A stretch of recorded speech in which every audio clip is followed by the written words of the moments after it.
ಅಭ್ಯಾಸ 7.1ರಲ್ಲಿರೋದು 9ನೇ ಲೆಕ್ಕ ಬಿಡಿಸೋಣ ನೋಡಿ. 10th class.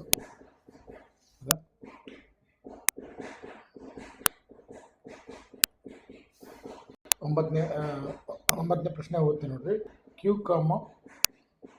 0, 1 ಬಿಂದು P 5, -3 ಮತ್ತು R ಪಾಯಿಂಟ್ X, R ರಿಂದ ಸಮಾನ ದೂರದಲ್ಲಿದೆ ಅಂತ ಕೊಟ್ಟರು. ಸಮಾನ ದೂರದಲ್ಲಿದೆ, ಎಕ್ಸ್ನ ಬೆಲೆ ಕಂಡುಹಿಡಿಯಿರಿ ಅಂತಾರೆ. ಅದಾದಮೇಲೆ QR ಮತ್ತು PR ದೂರಗಳನ್ನು ಕೂಡ ಕಂಡುಹಿಡಿಯಿರಿ ಅಂತಾರೆ ಪ್ರಶ್ನೆ. ಇಲ್ಲೊಂದು ರೇಖಾಖಂಡ ಹಾಕಿದ್ದೀನಿ PR, ಅದರ ನಡುಬರಕ್ಕೆ Q ಇದೆ ಅಂತ. P ಪಾಯಿಂಟ್ ಏನಿದೆ 5 - 3 ಇಲ್ಲಿ ಬರಲಿದ್ದೀನಿ. R ಪಾಯಿಂಟ್ X, R ಇಲ್ಲಿ ಬರಲಿದ್ದೀನಿ. ಇನ್ನು ಮಧ್ಯ ಬಿಂದು ಅಂದರೆ ಎರಡು ಕಡೆ ಇಲ್ಲಿಂದ ಇಲ್ಲಿಗಷ್ಟೇ ಡಿಸ್ಟೆನ್ಸ್, ಇಲ್ಲಿಂದ ಇಲ್ಲಿಗಷ್ಟೇ ದೂರ ಇದೆ ಅಂತ ಇದು ಬರೆದಿದ್ದೀನಿ. ಪ್ರಶ್ನೆ ಏನು ಕೇಳಿದಾರೆ ಅವರು, ಎಕ್ಸ್ ಬೆಲೆ ಕಂಡುಹಿಡಿಯಿ ಅಂತಾರೆ. ಅಂದ್ರೆ ನಾವೇನು ಮಾಡ್ಬೇಕು, ಈಗ ಎಕ್ಸ್ ಕೇಳ್ಯಾರ ಮತ್ತು QR ಬೆಲೆ ಎಷ್ಟು ಅಂತ ಕೇಳ್ಯಾರ ಮತ್ತು PR ಎಷ್ಟು ಅಂತ ಕೇಳಿದಾರೆ. ಆಯ್ತಾ, ಈಗ Q ಬಿಂದು ಏನದ Pಲಿಂದ ಅಷ್ಟೇ ದೂರದ ಮತ್ತು Rಲಿಂದ ಅಷ್ಟೇ ದೂರದ. ಅದಕ್ಕೆ ನಾವೇನು ಮಾಡಬೇಕು, ಇದು ಇಲ್ಲಿ ಬರ್ತೀವಿ ನೋಡಿ, Q ಬಿಂದು P ಮತ್ತು Rನಿಂದ ಸಮಾನ ದೂರದಲ್ಲಿದೆ. ಸಮಾನ ದೂರದಲ್ಲಿದೆ ಅಂದರೆ ಈ ಸೂತ್ರ ಹಾಕ್ಬಿಡ್ಬೇಕು. ಅಂದರೆ PQ ಸಮನಾಗಿದೆ QR. ಅದು ಇಲ್ಲಿ ಏನು ಮಾಡೀನಿ, P ಪಾಯಿಂಟ್ ಬರ್ಕೊಂಡಿದ್ದೀನಿ. P ಪಾಯಿಂಟ್ ಇಲ್ಲದಲ್ಲ 5 - 3, Q ಪಾಯಿಂಟ್ 0, 1 ಬರ್ಕೊಂಡಿದ್ದೀನಿ. ಇದು ಫಸ್ಟ್ ಪಾಯಿಂಟ್ X1, Y1, ಇದು X2, Y2 ಹಾಕೊಂಡಿದ್ದೀನಿ. ಇದು QR ಅಂದರೆ Q ಮತ್ತು R ಪಾಯಿಂಟ್ ಹಾಕೊಂಡಿರ್ಬೇಕು. ಇದು Q ಪಾಯಿಂಟ್ 0, 1, ಇದು R ಪಾಯಿಂಟ್ ನೋಡ್ರಿ. R ಪಾಯಿಂಟ್ XR ಇದೆ, X, R ಇದೆ. ಅದಕ್ಕೆ ನಾವೇನು X1 ಅಂದ್ಕೊಂಡಿದ್ದೀನಿ, ಇದಕ್ಕೆ X2 ಮತ್ತು Y2 ಅಂದ್ಕೊಂಡಿದ್ದೀನಿ. ಹೌದಾ, ಈ ಬೆಲೆಗಳೇನೇನು ಮಾಡಿ ಇದು ದೂರ ಸೂತ್ರ ಹಾಕಬೇಕು. PQ ದೂರ ಸೂತ್ರ ಹಾಕಿದ್ದೀನಿ. X2 - X1 2 plus Y2 - Y1 2. ಇದನ್ನು ದೂರ ಸೂತ್ರ ಸೇಮ್ ಎರಡು ಕಡೆ. ಈ ಬೆಲೆಗಳನ್ನು ನಾವು ಆದೇಶ ಮಾಡ್ಕೊಂಡು ಹೋಗೋಣ. ಬೆಲೆಗಳು ಆದೇಶ ಮಾಡಿದಾಗ ನೋಡಿ ಏನಾಗ್ತಾರೆ ಅದರ ಇಲ್ಲಿ X2 ಬದಲಿ ಏನು ಹಾಕ್ಬೇಕು ನಾವು ಅಂದ್ರೆ X2 ಅಂತಂದ್ರೆ ನೋಡಿ. ಈಗ ನಾವು PQ ನೋಡ್ತಾ ಇದ್ದೀನಿ. PQ ಈ ಪಾಯಿಂಟಲ್ಲಿ ನೋಡ್ಬೇಕು. X2 ಅಂದರೆ 0, ಸೂತ್ರದಲ್ಲಿ ನೀವು ನೋಡ್ರಿ ಮೈನಸ್ ಇದೆ. X1 ಅಂದರೆ ನೀವು ನೋಡ್ರಿ, X1 ಅಂದರೆ 5 ಇದೆ, ಬ್ರ್ಯಾಕೆಟ್ ಕ್ಲೋಸು, ಮ್ಯಾಲಿನಿಂದ ವರ್ಗ ಹೆಂಗದಂಗೆ ಬರೀತೀನಿ. ಇಲ್ಲಿ ಪ್ಲಸ್ ಸೂತ್ರ ಪ್ಲಸ್ ಬರೀತೀನಿ. ಇಲ್ಲಿ Y2 ಅಂದರೆ ನೋಡಿ, Y2 ಇಲ್ಲಿ ನೋಡ್ಬೇಕು. Y2 ಅಂದರೆ 1 ಇದೆ, ಸೂತ್ರದಲ್ಲಿ ಮೈನಸ್ ಇದೆ, ಮೈನಸ್ ಬಿಡ್ತೀನಿ. Y1 ಅಂದರೆ -3 ಇದೆ. ಅದ್ರ ಸಲುವಾಗಿ ಇಲ್ಲಿ ಒಂದು ಮೈನಸ್, ಇದು ಸೂತ್ರದ ಮೈನಸ್, ಇಲ್ಲಿ ಮೈನಸ್ ಇದು -3, ಬ್ರ್ಯಾಕೆಟ್ ಕ್ಲೋಸ್, ಮ್ಯಾಲಿನಿಂದ ವರ್ಗ ಹೆಂಗದ ಬಂದಿದೆ. ಈಗ ಅದೇ ರೀತಿ QR ಈಗ ನೋಡಿ ಈ ಕಡೆ ಬರಬೇಕು. ಈ QR ಪಾಯಿಂಟ್ ಅದು ನೋಡ್ಬೇಕು. ಈಗ Q ಮತ್ತು R ಪಾಯಿಂಟ್, ಅದು Q ಪಾಯಿಂಟ್ R ನೋಡಿದೀವಿ ಅಂದ್ರೆ ನಮ್ಗೆ ಏನು ಸಿಗ್ತದೆ ನೋಡ್ರಿ. ಈಗ X2 ಅಂದರೆ ನಾವು ಏನಾಗಬೇಕು, ಇಲ್ಲಿ X2 ಅಂದರೆ X ಹಾಕಿದ್ದೀನಿ, ಮೈನಸ್ ಇದು X1 ಅಂದರೆ ಏನು ಹಾಕ್ಕೊಂಡೆ ನೋಡ್ರಿ, 0 ಇದೆ, ಮೇಲೆ ವರ್ಗ ಇದೆ, ಆ ಕಡೆ ಸ್ಕ್ವೇರ್ ಆಯಿತು, ಪ್ಲಸ್ Y2 ಅಂದರೆ ಏನಿದೆ, Y2 ಅಂತಂದರೆ ಏನಿದೆ, QRನಾಗ Y2 ಅಂತಂದರೆ R ಇದೆ, 6 ಮೈನಸ್ Y1 ಅಂತಂದರೆ ಏನಿದೆ, 1 ಅಂತ ಇದೆ ನೋಡಿ. ಅವ್ರನ್ನ ಮುಚ್ಚಬೇಕು, ಮೇಲೆ ವರ್ಗ ಹೆಂಗದ ಹಾಗೆ ಬರಿಬೇಕು.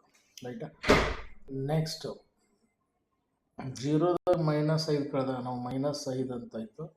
-5ಅನ್ನು -5ರ ವರ್ಗ ಪ್ಲಸ್ ಹೆಂಗದ ಹೆಂಗೆ ಬರೀಬೇಕು, 1 ಹೆಂಗದ ಹೆಂಗೆ ಬರೀಬೇಕು. ಮೈನಸ್ ಇಂಟು ಮೈನಸ್ ಏನಾಯಿತು, ಪ್ಲಸ್ 3ರ ವರ್ಗ ಹೆಂಗದ ಹೆಂಗೆ ಬರೀಬೇಕು. ಸಮನಾಗಿತ್ತು ಈ ಕಡೆ ಬಲಗಡೆ ಬರ್ರಿ.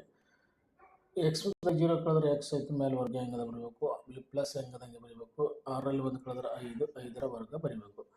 ಈಗ -5 2 ಸಲ ಗುಣಾಕಾರ ಮಾಡಿದಾಗ ನಾವು +25 ಬಂತು. 1 + 3 ಕೂಡಿದಾಗ ನಾವು 4, ನಾವು ವರ್ಗ ಹೆಂಗದಂಗೆ ಬರೀಬೇಕು. ಇಲ್ಲಿ X2 ಇದು 5ರ ವರ್ಗ ಎಷ್ಟಾಯ್ತು, ನಮಗೆ 25 ಆಯಿತು.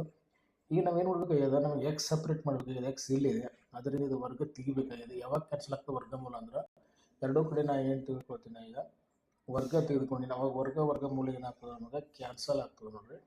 ಈ ಎರಡೂ ಕಡೆ ಇಲ್ಲೇನು ಎರಡು ಕಡೆ ಏನು ತೆಗೆದುಕೊಂಡು ನಾನು, ಎರಡೂ ಕಡೆ ಅಂದರೆ ಲೆಫ್ಟ್ ಹ್ಯಾಂಡ್ ಸೈಡ್ ಸಣ್ಣ ಚಿಹ್ನೆ ಲೆಫ್ಟ್ ಹ್ಯಾಂಡ್ ಸೈಡು ಮತ್ತು ರೈಟ್ ಹ್ಯಾಂಡ್ ಸೈಡು ಎರಡೂ ಕಡೆ ವರ್ಗ ಮಾಡುವುದರಿಂದ ವರ್ಗ ಮಾಡಿದ್ರೆ ಏನಾಗ್ತದೆ, ವರ್ಗಮೂಲ ಏನಾಗ್ತದೆ, ಕ್ಯಾನ್ಸಲ್ ಆಗ್ತದೆ ನೋಡ್ರಿ. ಇಲ್ಲಿ ಎರಡು ಕಡೆ ಬರ್ಕೊಂಡು ವರ್ಗ ಬರ್ಕೊಂಡಿನಿ, ಇದು ಹೆಂಗದಾಗ ಬರ್ಕೊಂಡು ಇಲ್ಲಿ ವರ್ಗ ಬರ್ಕೊಂಡಿನಿ. ವರ್ಗಮೂಲ ಏನಾಯಿತು ಕ್ಯಾನ್ಸಲ್ ಆಯಿತು. ಇದು ವರ್ಗಮೂಲ, ಇದು ವರ್ಗ ಎರಡು ಏನಾಯಿತು ಕ್ಯಾನ್ಸಲ್ ಆಯಿತು. ಇಲ್ಲಿನೂ ಇದು ವರ್ಗ ಮತ್ತು ವರ್ಗಮೂಲ ಏನಾಯಿತು ಕ್ಯಾನ್ಸಲ್ ಆಯಿತು. ಕ್ಯಾನ್ಸಲ್ ಆದಮೇಲೆ ಏನು ಉಳಿದಿದೆ ಕೂಡಿಸ್ಕೊಂಡಿದ್ದೀನಿ. 25ಕ್ಕೆ 16 ಕೂಡಿದಾಗ ಎಷ್ಟಾಯಿತು 41 ಆಯಿತು. ಇಲ್ಲಿ ಎಕ್ಸ್ ಸ್ಕ್ವಯರ್ ಪ್ಲಸ್ 25 ಉಳಿಯಿತು. ನಾನು ಎಕ್ಸ್ ಒಂದೇ ಸಪ್ರೇಟ್ ಮಾಡಬೇಕು. ಇದು ಸಮಾನ ಚಿಹ್ನೆ ಎಡಕ್ಕಿದೆ, ಇದು ನಾನು ಎಡಕ್ಕೆ ತಂದಾಗ ಪ್ಲಸ್ 25 ಹೋಗಿ ಮೈನಸ್ 25 ಆಯಿತು. ಎಕ್ಸ್ ಸ್ಕ್ವಯರ್ ಉಳಿಯಿತು. ಇದು ಕಳೆದಾಗ ಒಂದು ಪ್ಲಸ್ ಇದೆ ಒಂದು ಮೈನಸ್ ಇದೆ, ಕಳೆದಾಗ 41 25 ಕಳೆದಾಗ ನಮಗೆ ಸಿಕ್ತಿದ್ದು 16 ಅಂತ ಸಿಕ್ತು ನೋಡ್ರಿ. ಇಲ್ಲಿ 16 ಎಕ್ಸ್ ಸ್ಕ್ವಯರ್ ಇಟ್ಕೊಂಡು 16 ಬೇಕು, ನಮಗೆ ಎಕ್ಸ್ ಬೇಕು. ಅದರಿಂದ ಎಕ್ಸ್ ಬರ್ತೀವಿ ಅಂದ್ರೆ ಇದಕ್ಕೆ ವರ್ಗಮೂಲ ಆಗ್ತದೆ. ಅಥವಾ ಎರಡು ಕಡೆ ವರ್ಗದ ಮೂಲ ತೊಗೊಂಡಾಗ ವರ್ಗಮೂಲ ಇದು ಕ್ಯಾನ್ಸಲ್ ಆಗಿದೆ, ಎಕ್ಸ್ ಉಳಿತು. ಇದು 16 ವರ್ಗಮೂಲ ನಮಗೆ ಸಿಕ್ತು, ನಮ್ಗೆ 4 ಪ್ಲಸ್ ಆರ್ ಮೈನಸ್ 4 ಅಂತ ಸಿಕ್ತು. ಪ್ಲಸ್ ಇದು ಎರಡು ಯಾವಾಗ ವರ್ಗಮೂಲಕ್ಕೆ ಎರಡು ಬೆಲೆಗಳಿರ್ತಾವೆ, ಪ್ಲಸ್ ಆರ್ ಮೈನಸ್ 4 ಅಂತ ಸಿಕ್ತು. ಏನೇನು ಕಂಡುಹಿಡಿಬೇಕು ನಾವು? ಪಿ ಆರ್ ಮತ್ತು ಕ್ಯೂ ಆರ್ ಕಂಡುಹಿಡಿಬೇಕು ನೋಡ್ರಿ. ಇದೇ ರೀತಿ ಪ್ರಶ್ನೆಗಳಿಗೆ ಏನು ಕೇಳ್ಯಾರ, ಮತ್ತು ಎಕ್ಸ್ ಕಂಡುಹಿಡಿದೀವಿ ನಾವು, ಅದೇ ರೀತಿ ನಮಗೇನು ಕೇಳ್ಯಾರ ಕ್ಯೂ ಆರ್ ಮತ್ತು ಪಿ ಆರ್ ದೂರವನ್ನು ಕಂಡುಹಿಡಿಯೋದು. ಪಿ ಆರ್ ಮತ್ತು ಕ್ಯೂ ಆರ್ ದೂರ ಅಂತ ಬರಲಿ, ಅದು ಇಲ್ಲಿ ಕಡೆ ಮಾಡಿ ನೋಡ್ರಿ. ಕ್ಯೂ ಆರ್ ಅಂತಂದರೆ ಕ್ಯೂ ಪಾಯಿಂಟು ಮತ್ತು ಆರ್ ಪಾಯಿಂಟ್ ಬರ್ಕೊಳ್ಬೇಕು. ಇಲ್ಲಿ ಬರೆದಿದ್ದೀನಿ ಕ್ಯೂ ಪಾಯಿಂಟು ಮತ್ತು Q point 01, R point X R ಇದ್ದಲ್ಲಿ ಎಕ್ಸ್ ಕಂಡುಹಿಡಿದೀವಿ ನಾವು ಬೆಲೆ. ಇಲ್ಲಿ ಎರಡು ಬೆಲೆ ಕಂಡುಹಿಡಬೇಕು, ನಾವು ಒಂದು ಮಾಡ್ತೀನಿ, ಒಂದು ಹೋಮ್ವರ್ಕ್ ನೀವು ಮಾಡಬೇಕು. ಇಲ್ಲಿ ಎಕ್ಸ್ ಬೆಲೆ ಏನಿದೆ 4 ಪ್ಲಸ್ ಆರ್ ಮೈನಸ್ 4 ಎಕ್ಸ್ ಬೆಲೆ 4 ತೊಗೋಬೇಕು. ವೈ ಬೆಲೆ ಏನಿದೆ ಅದು ಹೆಂಗೆ ಬರ್ಕೊಳ್ಬೇಕು. ಇಲ್ಲಿ ಕ್ಯೂ ಆರ್ ಕೇಳಿರಲ್ಲ, ಕ್ಯೂ ಆರ್ ದೂರ ಸೂತ್ರ Q R equal to x2 minus x1 whole square plus y2 minus y1 whole square ಆಯಿತು. ಈ ಸಮಾನ ಚಿಹ್ನೆ ಇಲ್ಲಿ x2 ಬದಲಿ ಏನು ಬರೀಬೇಕು ನಾವು ಪ್ಲಸ್ 4 ಬರ್ಕೊಳ್ಬೇಕು. ಇಲ್ಲಿ ಮೈನಸ್ ಹೆಂಗದ ಹಂಗೆ ಬರೀಬೇಕು. x1 ಅಂದ್ರೆ ನೋಡಿರಿ 0 ಅದ, ಬ್ರ್ಯಾಕೆಟ್ ಕ್ಲೋಸ್ ಮೇಲೆ ವರ್ಗ ಹೆಂಗದಂಗೆ ಬರೀಬೇಕು. ಇಲ್ಲಿ ಪ್ಲಸ್ ಹೆಂಗದಂಗೆ ಬರೀಬೇಕು. y2 ಅಂದ್ರೆ ಏನಿದೆ 6 ಬರೀಬೇಕು. ಮೈನಸ್ ಹೆಂಗಿದೆ ಹಂಗೆ ಬರೀಬೇಕು. y1 ಅಂದ್ರೆ ಎಷ್ಟಿದೆ 1 ಇದೆ, ಬ್ರ್ಯಾಕೆಟ್ ಕ್ಲೋಸ್ ಮೇಲೆ ವರ್ಗದ ಹೆಂಗದ ಬರೀಬೇಕು. 4 0 ಕಳೆದ್ರೆ 4 ಆಯ್ತು, ಮೇಲೆ ವರ್ಗ ಹಿಂಗೆ ಬರೀಬೇಕು. 6 1 ಕಳೆದ್ರೆ 5 ಆಯಿತು, 5 ಮೇಲೆ ವರ್ಗ ಹೆಂಗೆ ಬರೀಬೇಕು. 4 ವರ್ಗ ಎಷ್ಟಾಯಿತು 16 ಆಯಿತು, 5 ವರ್ಗ ಎಷ್ಟಾಯಿತು 25. ಎರಡು ಕೂಡಿದಾಗ ನಮಗೆ ವರ್ಗಮೂಲ ಕ್ಯೂ ಆರ್ ಬೆಲೆ ಇವತ್ತು ನಮಗೆ ವರ್ಗಮೂಲ 41. ಇದಕ್ಕೆ ಯಾವ ವರ್ಗಮೂಲ ತೆಗಿಲಿಕ್ಕೆ ಬರೋದಿಲ್ಲ, ಅದರಿಂದ ನೆಕ್ಸ್ಟೇ ಬರೀಬೇಕು. ಆಮೇಲೆ ಏನು ಕೇಳಿ ನಮಗೆ ಪಿ ಆರ್ ಅಂತ ಕೇಳಿದಾರೆ. ಅದೇ ರೀತಿ ನಾವು ಪಿ ಪಾಯಿಂಟು ಮತ್ತು ಆರ್ ಪಾಯಿಂಟ್ ಬರ್ಕೊಳ್ಬೇಕಂತ ಇಲ್ಲಿ ನೋಡಿದ್ದೀನಿ. ಇಲ್ಲಿ ಪಿ ಪಾಯಿಂಟು 5, -3, ಆರ್ ಪಾಯಿಂಟ್ ಇಲ್ಲಿ ಎಕ್ಸ್ ಆರ್ ಇದೆ, ಅದರಿಂದ ಎಕ್ಸ್ ನಾವು ಕಂಡುಹಿಡಿದೀನಿ. 4 ಪ್ಲಸ್ ಆರ್ ಮೈನಸ್ 4 ಅಂತ ನಾನು ಪ್ಲಸ್ 4 ಮಾಡ್ತಾಯಿದ್ದೀನಿ. ಇದು ಹೋಮ್ವರ್ಕ್ ಮಾಡಬೇಕು. -4 ಬರ್ಕೊಂಡು ಇಲ್ಲಿ -4 ಬರ್ಕೊಂಡ್ರೆ ನೀವು ಹೋಮ್ವರ್ಕ್ ಮಾಡಬೇಕು. ಇಲ್ಲಿ ಪಿ ಆರ್ ದೂರ ಸೂತ್ರ ಹಾಕಿದ್ದೀನಿ. ಪಿ ಆರ್ ಈಕ್ವಲ್ ಟು ವರ್ಗಮೂಲ ಚಿಹ್ನೆ ಹಾಕಿ x2 minus x1 whole square plus y2 minus y1 whole square ಸೂತ್ರ ಹಾಕಿದ್ದೀನಿ. ಇಲ್ಲಿ ವರ್ಗಮೂಲ ಚಿಹ್ನೆ ಹೆಂಗದಂಗೆ ಬರೀಬೇಕು, ಬ್ರ್ಯಾಕೆಟ್ ಓಪನ್ ಮಾಡಿ x2 ಬದಲಿ ಏನಾಗಬೇಕು ನಾವೀಗ x2 ಬದಲಿ 4 ಅಂತ ಹಾಕ್ಬೇಕು. ಸೂತ್ರದ ಮೈನಸ್ ಇದೆ, ಇಲ್ಲಿ ಮೈನಸ್ ಬರೀಬೇಕು. x1 ಅಂದ್ರೆ ನೋಡ್ರಿ x1 ಅಂದ್ರೆ 5 ಇದೆ, 5 ಬರೀಬೇಕು. ಸೂತ್ರದ ಪ್ಲಸ್ ಇದೆ ಹೆಂಗದಂಗೆ ಬರೀಬೇಕು. y2 ಅಂದ್ರೆ ನೋಡ್ರಿ y2 ಅಂದ್ರೆ 6 ಇದೆ, 6 ಬರೀಬೇಕು. ಮೈನಸ್ ಸೂತ್ರದ ಮೈನಸ್, ಇಲ್ಲಿ ಮೈನಸ್ ಇದ್ರು ಮೈನಸ್ ಇಂಟು ಮೈನಸ್ ಇಲ್ಲಿ ಡೈರೆಕ್ಟ್ ಪ್ಲಸ್ ಬರ್ಕೊಂಡು ಹೋಗ್ಬೇಕು. ಇದ್ರದ್ದು 3 ಆಯಿತು, ಮೈನಸ್ ಇಂಟು ಮೈನಸ್ 2 ಸಲ ಅದಕ್ಕೆ ಪ್ಲಸ್ ಆಯಿತು. ಮೇಲೆ ವರ್ಗ ಹೆಂಗದೆ ಬರ್ಬೇಕು ಹಂಗೆ ಬರ್ಕೊಳ್ಬೇಕು. ಒಂದು ಪ್ಲಸ್ ಆಯ್ತು, ಪ್ಲಸ್ 4 ಮೈನಸ್ನ ಬ್ರ್ಯಾಕೆಟ್ ಬಿಡಿಸಿದಾಗ ನಾವು -1 ಆಯಿತು. -1 ವರ್ಗ ಹೆಂಗದಂಗೆ ಬರೀಬೇಕು. 6 ಪ್ಲಸ್ 3 ಕೂಡಿ ಎರಡು ಸೇಮ್ ಚಿಹ್ನೆ ಕೂಡಿಸಿದಾಗ 9 ವರ್ಗ ಆಯಿತು. ಇಲ್ಲಿ ಒಂದು -1 ವರ್ಗ ಪ್ಲಸ್ 1 ಒಂದು ವರ್ಗ 1 ಆಯಿತು. ಅದು ಮೈನಸ್ ಇರಲಿ ಪ್ಲಸ್ ಇಲ್ಲಿ ಮೇಲೆ ವರ್ಗ ಆಯ್ತು ಅಂದ್ರೆ +1 ಬಂತು. 9 ವರ್ಗ ಎಷ್ಟು 81. ಎರಡೂ ಕೂಡಿದಾಗ ನಮಗೆ 82 ಸಿಕ್ತು. ಇದಕ್ಕೇನು ವರ್ಗಮೂಲ ಇಲ್ಲ, ಇದನ್ನ ಇಷ್ಟೇ ಬರೀಬೇಕು.